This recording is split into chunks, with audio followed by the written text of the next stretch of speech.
Doctor Saroja, ഇപ്പോൾ doctor Sebastian Paul പറഞ്ഞു നിർത്തിയൊരു വിഷയമുണ്ടല്ലോ, അനിശ്ചിതമായി തീരുമാനം നീട്ടിക്കൊണ്ടു പോയാൽ കാലാവധി അവസാനിക്കുന്നതിന് മുമ്പ് നിയമസഭകൾക്ക് തീരുമാനം എടുക്കണ്ടേ എന്നുള്ളത്. പക്ഷേ അത്തരം തീരുമാനങ്ങൾ നിയമസഭകൾ എടുത്താൽ അത് രാജ്യസുരക്ഷയ്ക്ക് ബാധിക്കുന്നൊരു വിഷയമായാൽ അതിലിടപെടാൻ ഒരു അപ്പർ അതോറിറ്റി വേണ്ടതല്ലേ? അപ്പോൾ അത് ഇല്ലാതാക്കുന്ന ഒരു സാഹചര്യം കൂടിയല്ലേ ഇത്തരത്തിലൊരു നിലപാട് വരുമ്പോൾ ഉണ്ടാകുന്നത്? അതിൻ്റെ ഒരു നിയമവശം എന്താണ്? ഞാൻ നേരത്തെ സൂചിപ്പിച്ച പോലെ തന്നെ പ്രസിഡന്റിനും പിന്നെ ഗവർണറിനും ഉള്ള പവേഴ്സ് ഒരേപോലെയാണ്. പക്ഷേ 163(1) ക്ലിയർ ആയിട്ട് പറയുന്നുണ്ട് പ്രസിഡന്റിന് ഡിസ്ക്രിഷൻ ഇല്ല, ബട്ട് ഗവർണറിന് ഡിസ്ക്രിഷൻ ഉണ്ട്. That is governor can act in accordance with the advice of the council of ministers. പക്ഷെ he has to abide by the principles of the constitution in his function and any of them in his discretion. അപ്പൊ ഈ 63 clause 2 ഈ discretion നമ്മള് പിന്നെ പ്രസിഡന്റിന് use ചെയ്തിട്ടില്ലെങ്കിലും ഇവിടെ ഗവർണറിന് clear ആയിട്ട് പറയുന്നുണ്ട് ഈ ഡിസ്ക്രിഷൻ. സോ ഇത് if any question arises whether that matter is under the constitution or required to act in his discretion, appo the decision of the governor aanu, it shall be final. Appo anything that is done by the governor shall not be questioned on the ground that he ought or ought not to have acted in his discretion. അത്രയും പ്രസിഡന്റിനേക്കാളുള്ള powers ആണ് ഗവർണറിന് കൊടുത്തേക്കുന്നത്. അപ്പൊ ഈ 163(1) 2 read along with Article 200 അത് empowers the governor to reserve bills. അപ്പം ആ bills പ്രസിഡന്റിന്റെ കൺസിഡറേഷന് വിടാനും ഉണ്ട്. അപ്പൊ ഇതൊരു ശരിക്കും പറഞ്ഞ 3 പില്ലേഴ്സ് ആണല്ലോ നമുക്ക്: എക്സിക്യൂട്ടീവ്, ലെജിസ്ലേച്ചർ, ജുഡീഷ്യറി. അപ്പം ഇത് 3 അവരവരുടേതായ പില്ലേഴ്സിൽ നിന്നുകൊണ്ട് വർക്ക് ചെയ്യണം.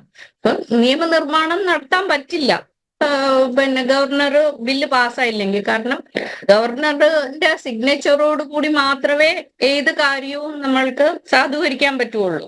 അപ്പൊ ഈ ഇത് ഒരു സ്വരുമയിലൂടെ പോകണം എന്നേ പറയാൻ പറ്റുള്ളൂ. കാരണം അത് ഗവർണറിന് കിട്ടിയ പവേഴ്സ് ആണ് ടു റിസർവ് ബിൽസ്. അപ്പൊ അത് പിന്നെ പ്രസിഡന്റ് റെഫർ ചെയ്തത് പിന്നെ സുപ്രീം കോർട്ട് ആൻസർ ചെയ്യണം. അത് ആൻസർ ചെയ്തത് പ്രസിഡന്റ് അത് പാലിക്കണം എന്നില്ല. whatever suggestions or opinion that is given by the Supreme Court. So അതാണ് എൻ്റെ ഒപ്പീനിയൻ. ഡോക്ടർ എസ് സരോജ, ഈ ഘട്ടത്തിൽ ഐസൺ ജോസിന് കൂടി ചില ചോദ്യങ്ങൾ ചോദിക്കാനുണ്ട്. ഐസണിലേക്ക് ചോദിക്കട്ടെ.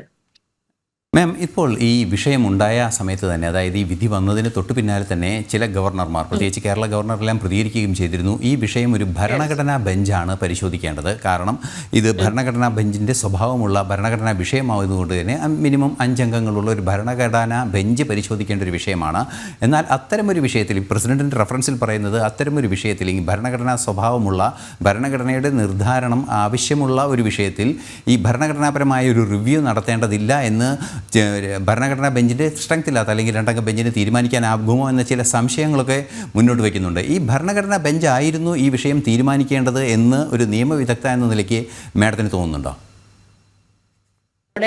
അതായിരുന്നെങ്കിൽ കുറച്ചുകൂടി ക്ലാരിറ്റി വരുമായിരുന്നു ഭരണഘടനാ ബെഞ്ച്. കാരണം ഇതിപ്പോ കുറെ നാളായിട്ട് പിന്നെ ഗവർണറിന്റെ പവേഴ്സ് ചോദ്യം ചെയ്യപ്പെടുവാണല്ലോ. അപ്പം പലപ്പോഴും ബില്ല് പാസ്സായില്ലെങ്കിൽ സർക്കാരിന് മുന്നോട്ട് പോകാൻ പറ്റാത്തൊരു സിറ്റുവേഷനും ഇപ്പൊ ഇതിപ്പോ സ്റ്റാലിൻ ഗവൺമെന്റ്, തമിഴ്നാട് ഗവൺമെന്റ് അത് ചോദ്യം ചെയ്യുകയും ചെയ്തിരിക്കുകയാണ്. അപ്പൊ ആ ഒരു സാഹചര്യത്തില് സുപ്രീം കോർട്ട് ഒരിക്കലും കോൺസ്റ്റിറ്റ്യൂഷനിൽ പറയാത്ത കാര്യങ്ങൾ സുപ്രീം കോർട്ടിനും പറയാൻ പറ്റത്തില്ല. കാരണം ഒരു പരിധി ഒന്നും നമ്മൾക്ക് നിശ്ചയിക്കാൻ പറ്റത്തില്ല. 5 വർഷം ഭരിക്കുന്ന ഗവൺമെന്റ് ആണ് എഗ്രീഡ്. പക്ഷെ ഗവർണറിന് അത് പിന്നെ പ്രസിഡന്റിന്റെ കൺസിഡറേഷന് വിടണം അല്ലെങ്കിൽ ബില്ല് റിസർവ് ചെയ്യണം എന്ന് തോന്നുവാണെങ്കിൽ it has to be done. അപ്പൊ കോൺസ്റ്റിറ്റ്യൂഷണൽ ബെഞ്ച് ഈ ഗവർണറിന്റെ പവേഴ്സ് പല കേസസിലും സുപ്രീം കോർട്ട് ഓൾറെഡി ഡിസൈഡ് ചെയ്തതാണ്. അപ്പൊ അതുകൊണ്ട് ഇനിയിപ്പോ കോൺസ്റ്റിറ്റ്യൂഷണൽ ബെഞ്ച് ഡിസൈഡ് ചെയ്തുകൊണ്ട് അത് മാറ്റണം എന്നില്ല.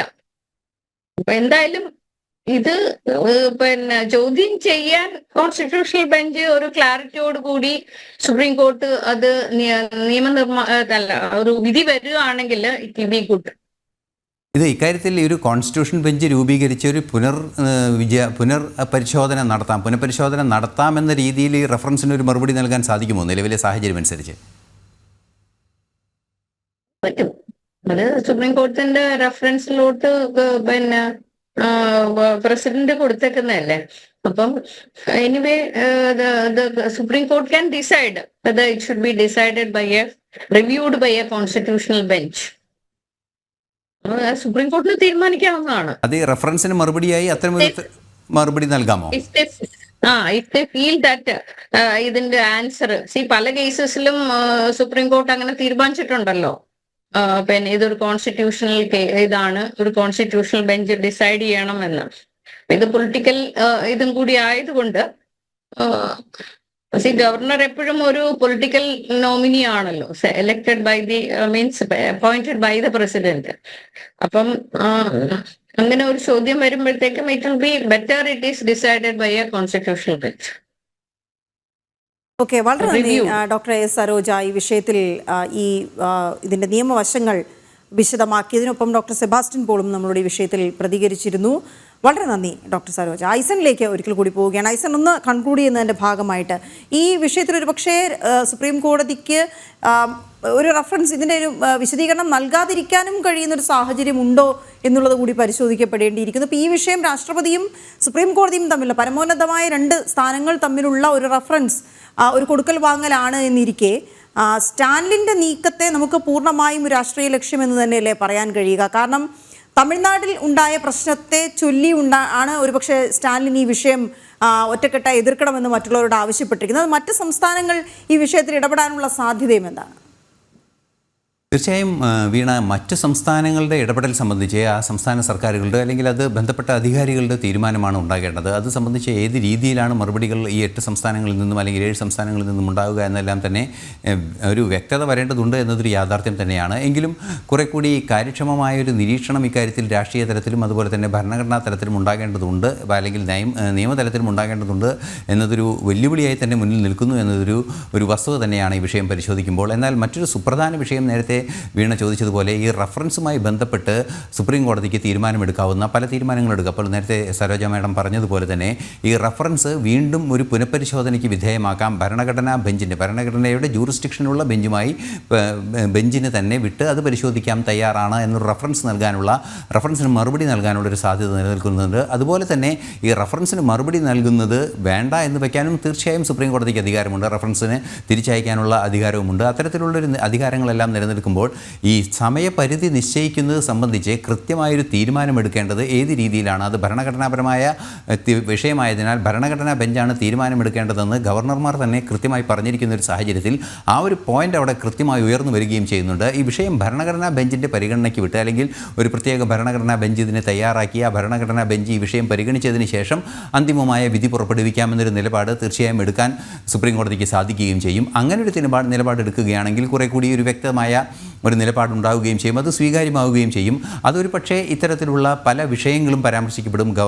ഗവർണറുടെ ഭാഗത്തു നിന്നുള്ള നിലപാടുകൾ കൃത്യമായി ക്രോഡീകരിച്ച് കേന്ദ്ര സർക്കാരിന് അത് കൃത്യമായി കോടതിയുടെ മുന്നിൽ ബോധ്യപ്പെടുത്താൻ സാധിക്കും. നേരത്തെ നമ്മൾ പരാമർശിച്ചതുപോലെ ഈ രാജ്യത്തിൻ്റെ അഖണ്ഡതയെ ബാധിക്കുന്ന ചില നിയമവിഷയങ്ങളിൽ ഏതെങ്കിലും സംവിധാനങ്ങളിൽ കൃത്യമായൊരു നിലപാട് സ്വീകരിക്കുന്നതിനെല്ലാം തന്നെ ഗവർണറുടെ അധികാരം കൃത്യമായി നിലനിർത്തുന്നതിന് വേണ്ടിയുള്ളത് കൂടിയാണ് ഈ ഡിസ്ക്രിഷണറി പവേഴ്സ് എന്ന് പറയുന്നത്. ആ പവറുകളെ നിലനിർത്തേണ്ടതിൻ്റെ അനിവാര്യത കോടതിയെ ബോധ്യപ്പെടുത്താൻ തീർച്ചയായും ഭരണഘടനാ സംവിധാനങ്ങളായ കേന്ദ്ര സർക്കാരിൻ്റെ ഭരണഘടനാ സംവിധാനങ്ങൾക്കും എല്ലാം സാധിക്കുകയാണെങ്കിൽ തീർച്ചയായും ഈ പറയുന്ന ആവശ്യം ഒരു കൃത്യതയോടെ നടപ്പാക്കാൻ സാധിക്കും. ഭരണഘടനാ ബെഞ്ചിൻ്റെ സാധ്യതയിലേക്ക് വഴി തെളിക്കുക എന്ന ഒരു പശ്ചാത്തലം കൂടി കുറെ കൂടി പ്രാഥമികമായി നിരീക്ഷിക്കുമ്പോൾ ഇക്കാര്യത്തിൽ നമുക്ക് അനുമാനിക്കാൻ സാധിക്കുന്നുണ്ട്. ഓക്കെ, ശരിയായി സർ. ഏതായാലും ബില്ലുകളിൽ തീരുമാനമെടുക്കാൻ സമയപരിധി നിശ്ചയിക്കുന്ന വിഷയത്തിൽ രാഷ്ട്രപതി ദ്രൗപദി മുർമുവിനെ ഒറ്റക്കെട്ടായി എതിർക്കണമെന്നാണ് തമിഴ്നാട് മുഖ്യമന്ത്രി MK സ്റ്റാലിൻ ആവശ്യമുന്നയിച്ചിരിക്കുന്നത്. ഇതാവശ്യപ്പെട്ട് BJP ഇതര മുഖ്യമന്ത്രിമാർക്ക് കത്തയച്ചിരിക്കുകയാണ്. സ്റ്റാലിൻ അതിൻ്റെ നിയമവശങ്ങളും മറ്റും പരിശോധിക്കുകയായിരുന്നു നമ്മളിതുവരെ.